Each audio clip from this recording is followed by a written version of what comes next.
I just watched Avatar Aang, the movie. I just finished Avatar, the show, yesterday. And I already made a video, like a pseudo review on how I felt about the show. But now that I've completed it, let me give you a brief review of the show. I loved it. So, let's talk about the movie. It's fine. It's not a great movie. I know this was leaked a few months back. I already made a video on that and talking about how people just be leaking stuff, and the whole movie was uploaded on Twitter. It was available for a bit. And now I finally watched it after people were seeing the leaks and saying it's the best. It's the best in animation. So let's kind of talk about the good things before we talk about some of the flaws this movie has.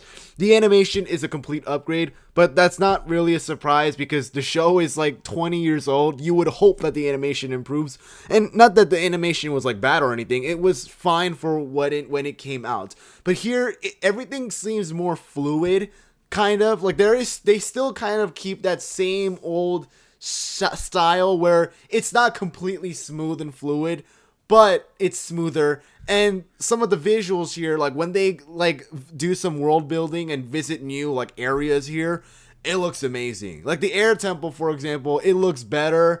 And there's a world that they go to, it's like they have like more of those lion turtles. That also looks beautiful. And the action and the bending that they do here, there's just more of that. Like it shows that after the it shows that after the time skip, our main characters, our main benders here, they've improved a lot, and they're older too now.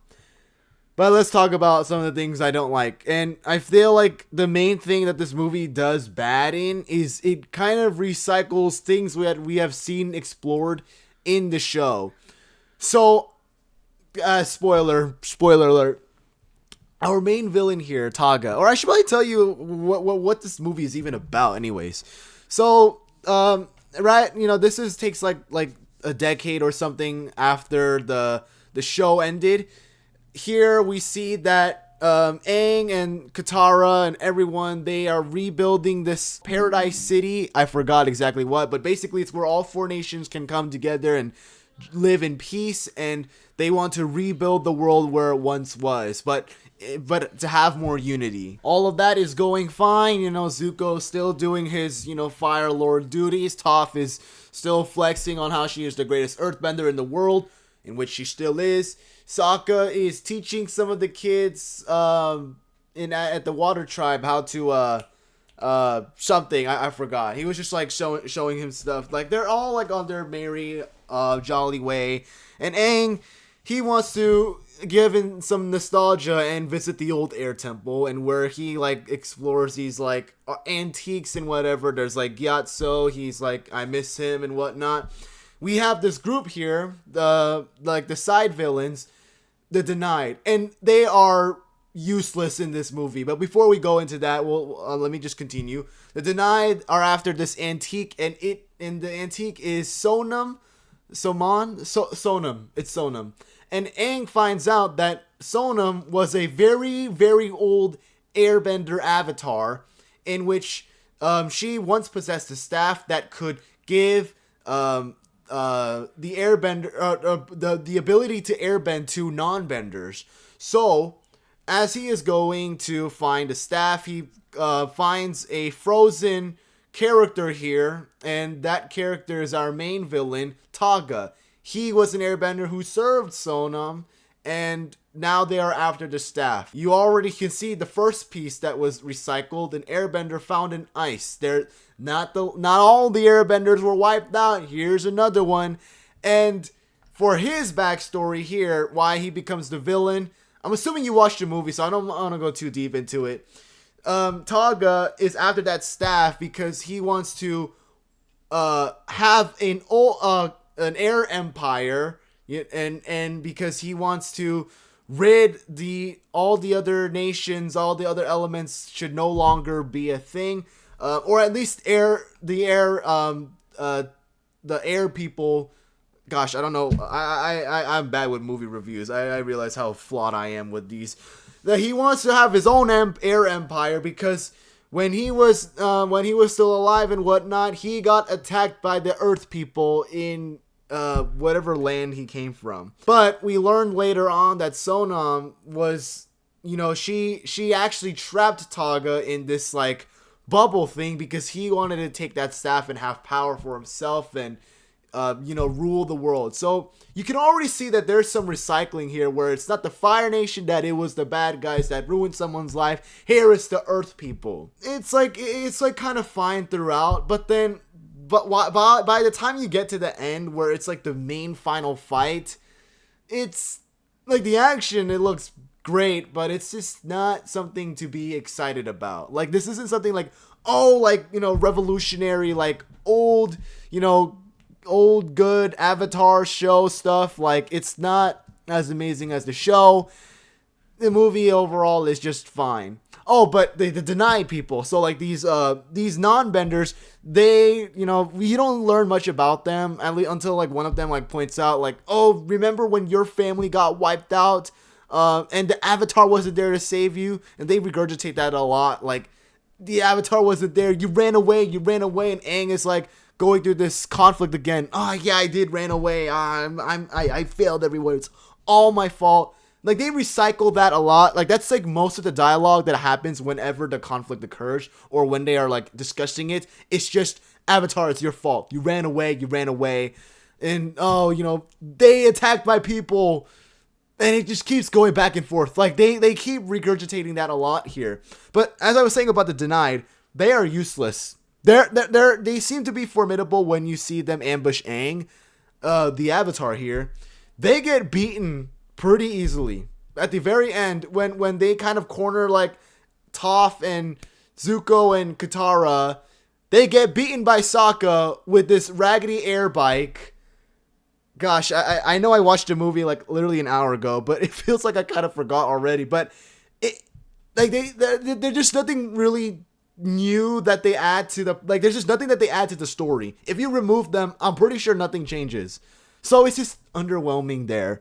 Like they get granted like airbending powers a bit, so yeah, that's why like the other heroes get cornered. But it was just like, okay, like they're just a lame villain that are thrown in there. But you know what else is lame though?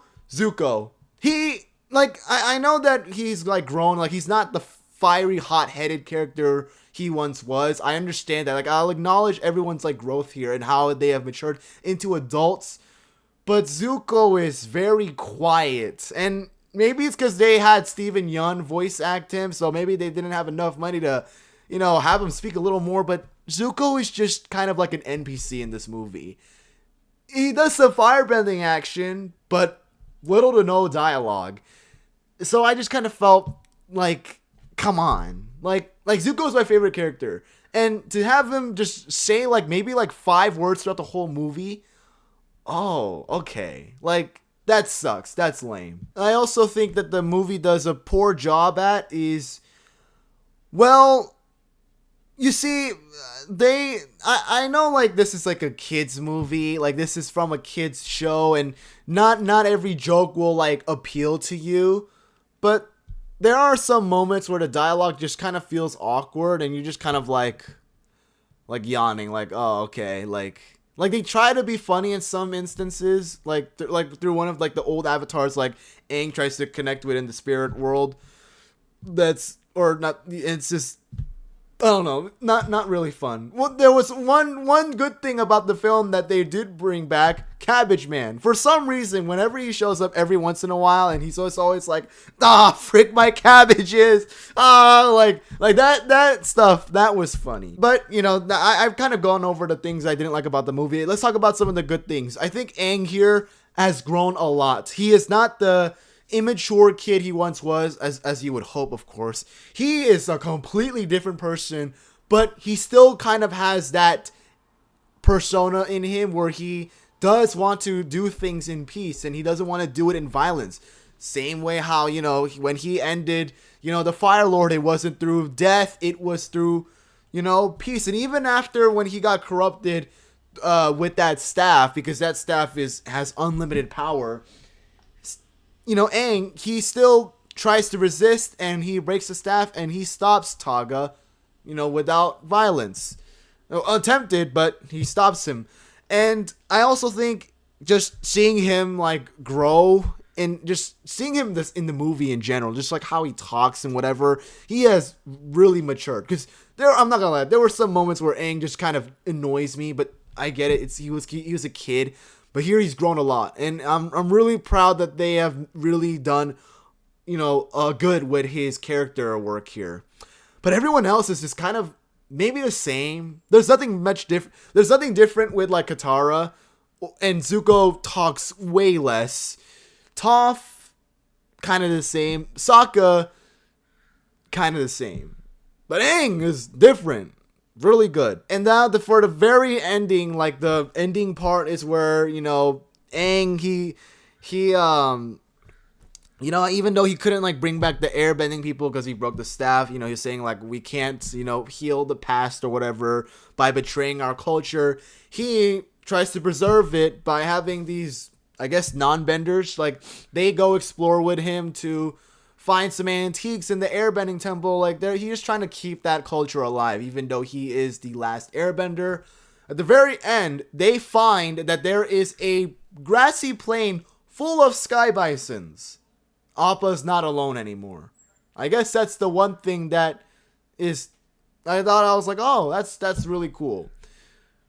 But yeah, I mean, I guess this was kind of like, I kind of already expected them to not be able to bring back the airbending people, because I feel like that would destroy the charm of him being the last airbender. It just wouldn't make him unique anymore. So I get the way how the movie ended the way it did, but I just think overall, through the whole story that they wanted to give you, like for its comeback, it's just not, like, it doesn't hit it really. But that's all there to say. It's not a bad movie. I think it was just fine. That's all I gotta say. Make sure to like and subscribe, and I'll see you guys in the next video.